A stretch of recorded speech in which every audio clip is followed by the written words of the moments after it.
I would like to start out by doing a little bit of a public service and also, I guess, a visual learning aid. Okay, I noticed that we have one poor young lady down here in particular that's having a bit of difficulty because the sun is coming through the window and shining right in your eyes, right? It's pretty rough. Been trying to cover.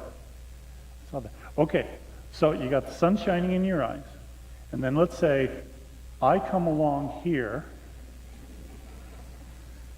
and I block it out. That's what we call an eclipse. And then I keep on moving, and the sun's still there, and the world has not come to an end, in spite of what? Well, I don't know, Lord.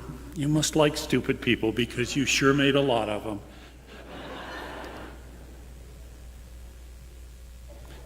But I guess I don't know how many stupid people there are here in this parish. I don't know how many stupid people are here at this Mass. I'm not going to ask you to raise your hand. That would be stupid.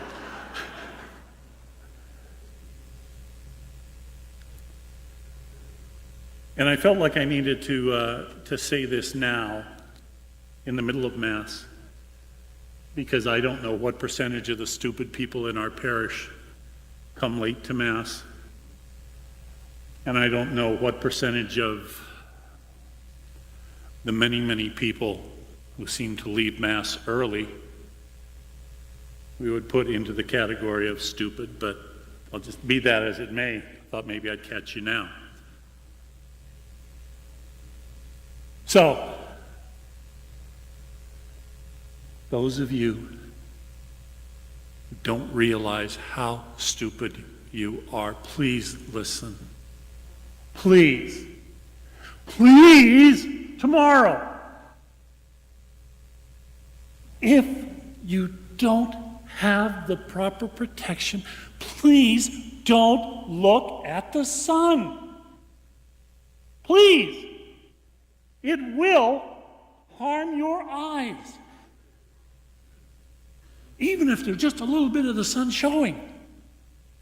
That's more than enough to burn you, to cause permanent seeing problems, even if it doesn't make you blind, although it could very easily do that. You've been hearing this for months. This is the last chance that I have to say to you, please, don't be stupid tomorrow.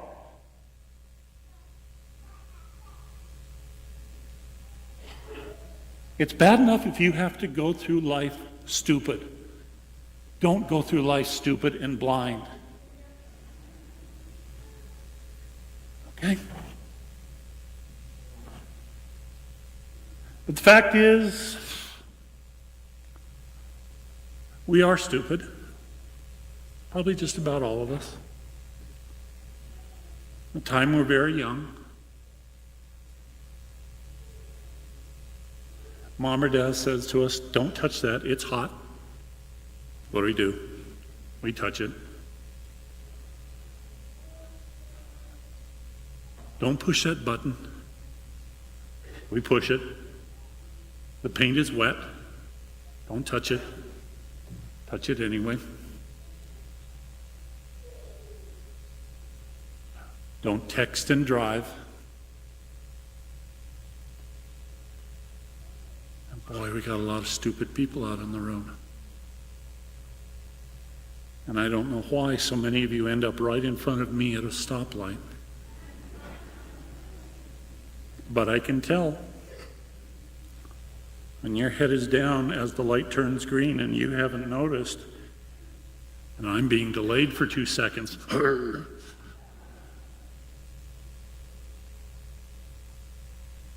stupid. Won't happen to me.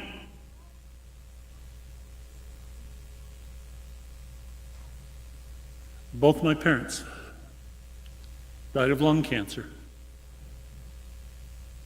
And yet I've got a brother who continues to smoke.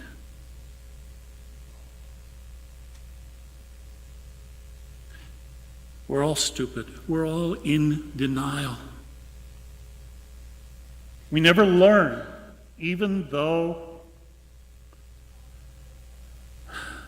the lessons are being offered to us over and over again. Well, this doesn't apply to me. Well, it hasn't happened before.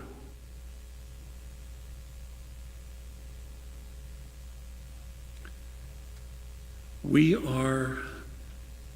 have been this past week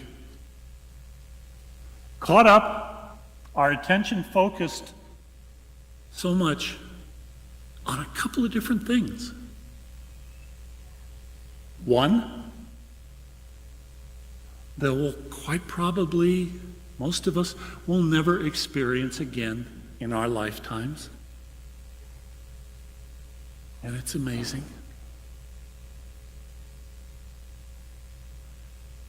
And others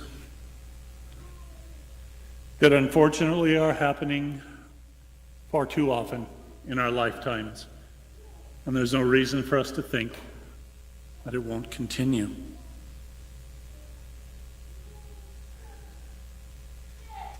The hatred and the protests, the murder in Charlottesville, the terrorist attacks in Barcelona, we hear them over and over again. And sometimes we just feel like we have to shut it out. We have to get numb to it. And sometimes, as our way of dealing with it, I need to have it come together in my mind. And a lot of times the way that I will do that is I will find somebody to put the blame on. And say, if it just weren't for them, everything would be fine.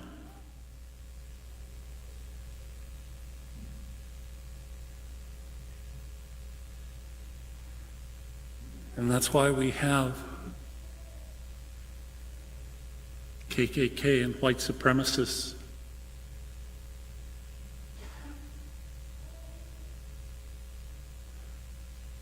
I was a pastor up in North Idaho in the mid-'80s when the Aryan nations were trying to make their stand.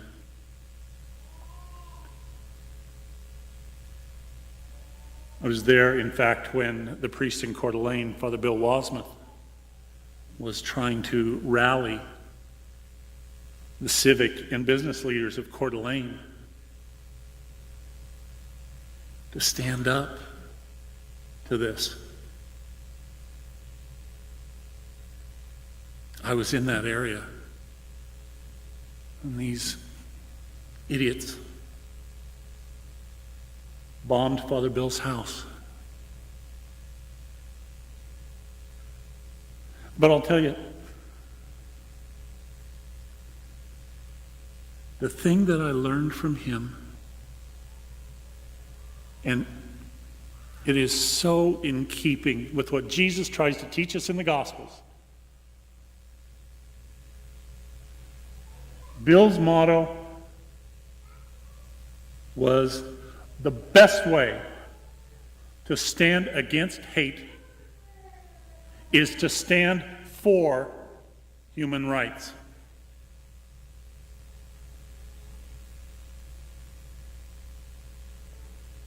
Not to return hate for hate. You saw yesterday in Boston that the haters were going to march. And so they had a counter protest. And the numbers were so overwhelming that it caused them to cancel the parade. And we might look at that and we might say, good, we beat the bad guys for once.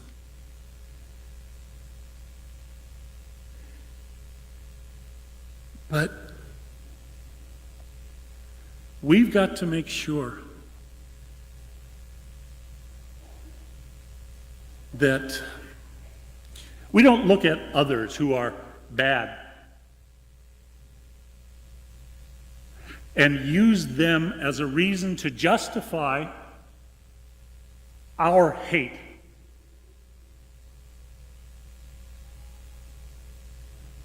No, we don't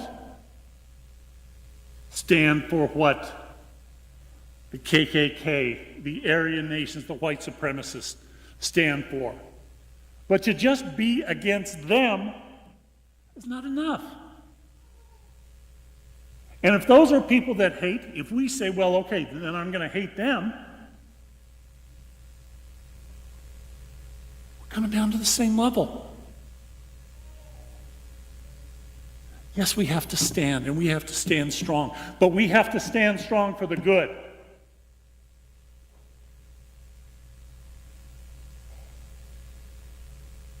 The dignity of every human person, because they are created as a child of God.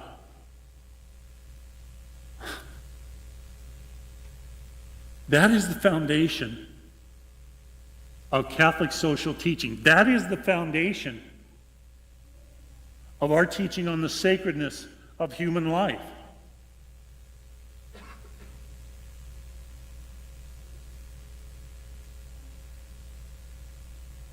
And it's a lot harder because we can find people that we want to be against. And we look for ways to justify that. Well, they do this, or they're not doing that, and therefore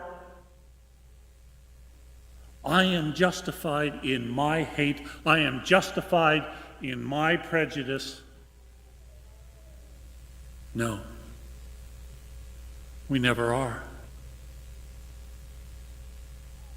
We all do, all of us. We struggle with it.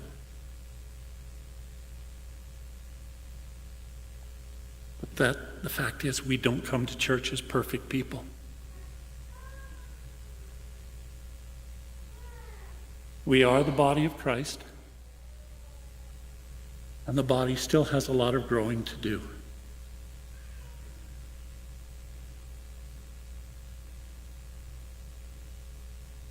Do we have any idea what it means to have a God who is equally there for all nations and races?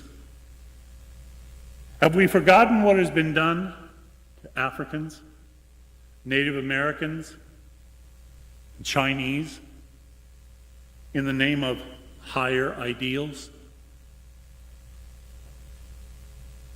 Jesus is for all people, and he died for every single one. Even the racists. That's hard. Just like it's hard in today's gospel to look at how Jesus treated this woman and say, Lord, what up? You're not supposed to do that.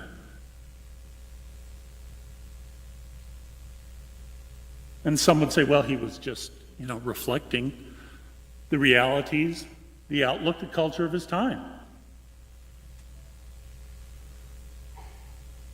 A woman in public, a foreign woman in public, was yelling out to him.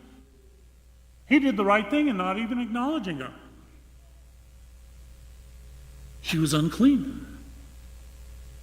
But she didn't give up. She kept being very respectful. She kept calling, if you noticed in the gospel, calling him Lord, giving him that title of honor. But she kept at it. To where the disciples said, oh, come on, would you get rid of her? She's making us uncomfortable. Jesus said, I'm not supposed to deal with these. And finally she knelt down in front of him. She said, Lord, please. And what did he say? He called her a dog. He said it's not right to give to the dogs the food that's meant for the children.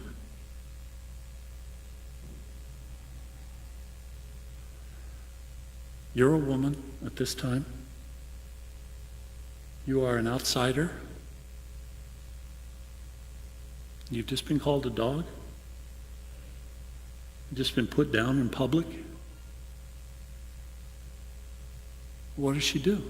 She has a comeback for Jesus. And it's a good one. And in the gospel, Jesus says to her, great is your faith. But basically what Jesus said was, wow, touche. Now,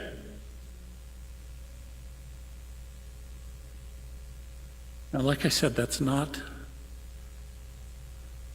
the Jesus that we're used to thinking of, and I can't explain why in this particular passage he dealt with her that way. In the end, he saw her faith. He saw her love for her daughter. He saw beyond the stereotypes and the labels and the cultural expectations.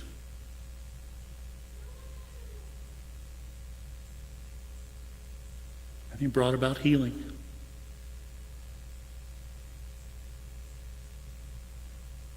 I just hope that no one would take this gospel and say, well, see, I can have my prejudices because even Jesus had his.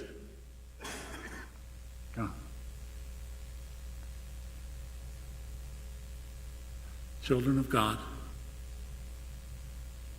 the Lord who died for all of us, even us stupid ones, who are constantly trying to separate ourselves, to put it into us versus them. We're constantly trying to say, I've got to be right, so you have to be wrong.